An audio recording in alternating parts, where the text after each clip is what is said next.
Halo semuanya, Assalamualaikum warahmatullahi wabarakatuh. Perkenalkan, kami dari kelompok 4 mata kuliah strategi pembelajaran matematika akan menjelaskan tentang keterampilan berpikir tingkat tinggi. Adapun anggota dari kelompok 4 yaitu ada Ebenezer Sinurat, Enda Prim Saboru Ginting, Maria Elizabeth Sinaga, Muhammad Aldi, dan saya sendiri Wanda Hafizah Rahab. Baiklah, untuk materi yang pertama kita akan membahas nih konsep berpikir tingkat tinggi.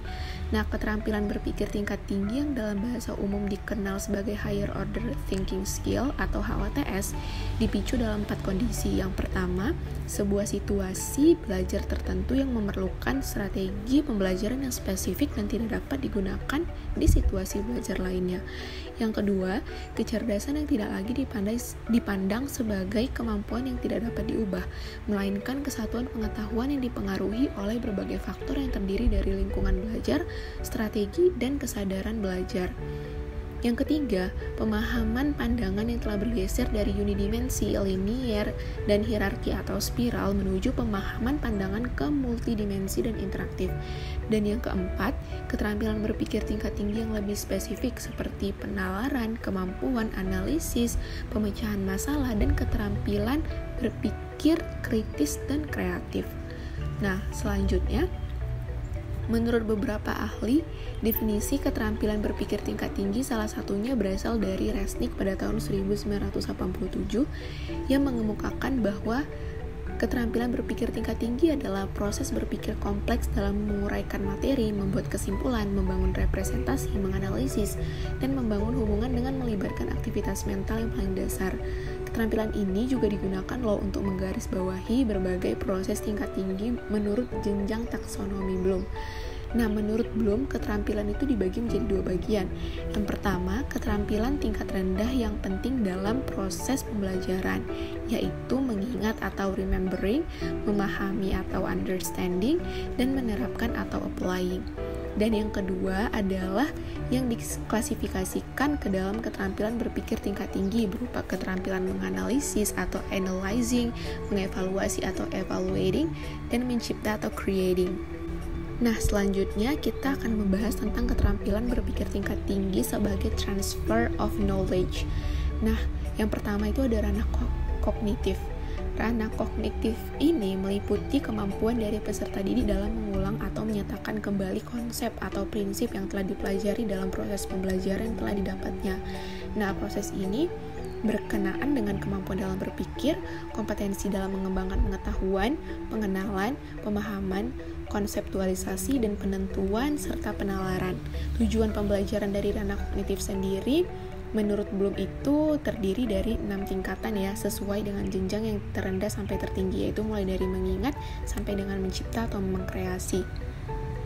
Nah, adapun menurut Anderson dan Cradwell melalui taksonomi yang direvisi memiliki rangkaian proses-proses yang menunjukkan kompleksitas kognitif dengan menambahkan dimensi pengetahuan seperti yang pertama ada pengetahuan faktual, di mana berisi elemen-elemen dasar yang harus diketahui oleh para peserta didik jika mereka akan dikenalkan dengan suatu disiplin atau untuk memecahkan masalah apapun di dalamnya. Yang kedua itu ada pengetahuan konseptual, di mana meliputi skema-skema, model-model mental, atau teori-teori eksplisit dan implisit dalam model-model psikologi kognitif yang berbeda. Yang ketiga ada pengetahuan prosedural, di mana pengetahuan ini menyatakan bahwa pengetahuan mengenai bagaimana melakukan sesuatu. Nah, hal ini dapat berkisar dari melengkapi latihan-latihan yang cukup rutin hingga memecahkan masalah-masalah baru. Yang terakhir atau yang keempat itu adalah pengetahuan metakognitif, di mana pengetahuan metakognitif adalah pengetahuan mengenai kesadaran secara umum, sama halnya dengan kewaspadaan dan pengetahuan tentang kesadaran pribadi seseorang. Nah, penekanan kepada peserta didik untuk lebih sadar dan bertanggung jawab untuk pengetahuan dan pemikiran mereka sendiri. Seperti itu. Kombinasi dari dimensi pengetahuan dan proses berpikir sendiri dapat menggunakan matriks seperti yang terlihat di bawah ini. Nah, jadi ini adalah gambar kombinasi dimensi pengetahuan dan proses berpikir. Seperti itu. Sekian dari saya, untuk materi selanjutnya akan disampaikan oleh teman-teman saya. Baik, saya Maria Elizabeth Sinaga akan melanjutkan penjelasan tentang keterampilan berpikir tingkat tinggi sebagai transfer of knowledge. Yang kedua itu ada ranah afektif. Cartwell dan Bloom juga menjelaskan bahwa selain kognitif, terdapat ranah afektif yang berhubungan dengan sikap, nilai, perasaan, emosi, serta derajat penerimaan atau penolakan suatu objek dalam kegiatan pembelajaran, dan membagi ranah afektif menjadi 5 kategori, yaitu seperti pada tabel di bawah ini. A1 yaitu penerimaan, yang artinya semacam kepekaan dalam menerima rangsangan atau stimulasi dari luar yang datang pada diri peserta didik. Yang kedua itu ada A2 atau menanggapi, yang artinya di sini suatu sikap yang menunjukkan adanya partisipasi aktif untuk mengikutsertakan dirinya dalam fenomena tertentu dan membuat reaksi terhadapnya dengan salah satu cara. A3 itu ada penilaian, memberikan nilai penghargaan dan kepercayaan terhadap suatu gejala atau stimulus tertentu. A4 ada mengelola. Artinya di sini konseptual, nilai-nilai menjadi sistem nilai, serta pemantapan dan prioritas nilai yang telah dimiliki. A5 ada karakteristik, yang artinya keterpaduan semua sistem nilai yang telah dimiliki seseorang yang mempengaruhi pola kepribadian dan tingkah lakunya. Baik, yang selanjutnya itu ada ranah psikomotor. Keterampilan proses psikomotor merupakan keterampilan dalam melakukan pekerjaan dengan melibatkan anggota tubuh yang berkaitan dengan gerak fisik atau motorik, yang terdiri dari gerakan refleks, keterampilan pada gerak dasar, perseptual, ketepatan, keterampilan kompleks, ekspresif, dan imperatif. Keterampilan proses psikomotor ini akan saya jelaskan lebih mendalam. Yang pertama itu ada P1 atau imitasi, yang artinya meniru tindakan seseorang. Yang kedua ada P2 yaitu manipulasi, yang artinya di sini melakukan keterampilan atau menghasilkan produk dengan cara mengikuti petunjuk umum, bukan berdasarkan observasi. Pada kategori ini, peserta didik dipandu melakukan instruksi untuk melakukan keterampilan tertentu. Yang ketiga itu ada presisi, artinya di sini secara independen melakukan keterampilan atau menghasilkan produk dengan akurasi, proporsi, dan ketepatan. Dalam bahasa sehari-hari, kategori ini dinyatakan sebagai tingkat mahir. P4 itu ada artikulasi, yang artinya memodifikasi keterampilan atau produk agar sesuai dengan situasi baru atau menggabungkan lebih dari satu keterampilan dalam urutan harmonis dan konsistensi. Yang P5 itu ada naturalisasi, artinya menyelesaikan suatu atau lebih keterampilan dengan mudah dan membuat keterampilan otomatis dengan tenaga fisik dan mental yang ada. Pada kategori ini, sifat aktivitas telah otomatis, sadar penguasaan aktivitas dan penguasaan keterampilan terkait sudah pada tingkat strategis. Misalnya dapat menentukan langkah yang lebih efisien. Yang selanjutnya kita membahas keterampilan berpikir tingkat tinggi sebagai critical and creative thinking. John Dewey mengemukakan bahwa berpikir kritis secara esensial sebagai sebuah proses aktif, di mana seseorang berpikir segala hal secara mendalam, mengajukan berbagai pertanyaan, menentukan informasi yang relevan daripada menunggu informasi secara pasif. Adapun elemen dasar tahapan kreatif berpikir kritis yaitu Frisco. Yang pertama itu ada fokus, artinya mengidentifikasi masalah dengan baik. R atau reason, yang artinya alasan-alasan yang diberikan bersifat logis atau tidak untuk dikumpulkan seperti yang telah ditentukan dalam permasalahan. Yang ketiga ada inference, artinya jika alasan yang dikembangkan adalah tepat, maka alasan tersebut harus cukup sampai pada kesimpulan yang sebenarnya. Yang keempat itu ada situation, yang artinya membandingkan dengan situasi yang sebenarnya. Yang kelima itu ada clarity, yang artinya harus ada kejelasan istilah maupun penjelasan yang digunakan pada argumen sehingga tidak terjadi kesalahan dalam mengambil kesimpulan. Yang terakhir itu ada overview, atau pengecekan terhadap suatu yang telah ditemukan, diputuskan, diperhatikan, dipelajari, dan disimpulkan. Keterampilan berpikir kritis atau kreatif berperan penting dalam mempersiapkan peserta didik agar menjadi pemecah masalah yang baik dan mampu membuat keputusan maupun yang matang dan mampu dipertanggungjawabkan secara akademis. Sekian dari saya, terima kasih. Nah, di sini kita bahas keterampilan berpikir tingkat tinggi sebagai problem solving. keterampilan berpikir tingkat tinggi sebagai problem solving diperlukan dalam proses pembelajaran, karena pembelajaran yang dirancang dengan pendekatan pembelajaran berorientasi pada keterampilan tingkat tinggi tidak dapat dipisahkan dari kombinasi keterampilan berpikir dan juga keterampilan kreativitas untuk pemecahan masalah. Nah, menurut Maurtos, Okamoto, dan Bray, ada 6 aspek yang dapat digunakan untuk mengukur sejauh mana keterampilan pemecahan masalah peserta didik, yaitu ada menentukan masalah, lalu mengeksplorasi masalah, merencanakan solusi, melaksanakan rencana, memeriksa solusi, dan mengevaluasi. Nah, 2. Sekarang kita bahas tentang kompetensi keterampilan 4CS. Nah, 4CS ini ada creativity, critical thinking, collaboration, dan communication. Nah, di pembelajaran abad ke-21 menggunakan istilah yang dikenal sebagai 4CS. Adapun peta kompetensi keterampilan 4CS-nya sesuai dengan P21. Nah, yang pertama ada creativity, thinking, and innovation. Di sini, peserta didik dapat menghasilkan, mengembangkan, dan mengimplementasi ide-ide mereka secara kreatif, baik mandiri maupun berkelompok. Nah, yang kedua ada critical thinking and problem solving. Di sini, peserta didik dapat mengidentifikasi, menganalisis, menginterpretasi, dan mengevaluasi bukti-bukti, argumentasi klaim, dan data-data yang tersaji secara luas melalui pengkajian secara mendalam, serta merefleksikannya dalam kehidupan sehari-hari. Lalu ada communication. Di communication, peserta didik dapat mengkomunikasikan ide-ide dan gagasan secara efektif, menggunakan media lisan, tertulis, maupun teknologi. Nah, di collaboration, peserta didik dapat bekerja sama dalam sebuah kelompok dalam memecahkan permasalahan yang ditemukan. Selanjutnya, rekan saya akan melanjutkannya. Materi selanjutnya tentang kerangka kerja NGUIX 21 Century Skill. Perkembangan ilmu kognitif menunjukkan bahwa hasil yang diharapkan dalam pembelajaran akan lebih meningkat secara signifikan ketika para peserta didik terlibat dalam proses pembelajaran melalui pengalaman dunia nyata yang otentik, yang mana keterampilan NGUIX abad ke-21 ini dibangun berdasarkan hasil penelitian yang terus-menerus, serta menjawab kebutuhan pembelajaran yang secara jelas akan mendefinisikan apa yang diperlukan peserta didik agar dapat berkembang di era digital saat ini.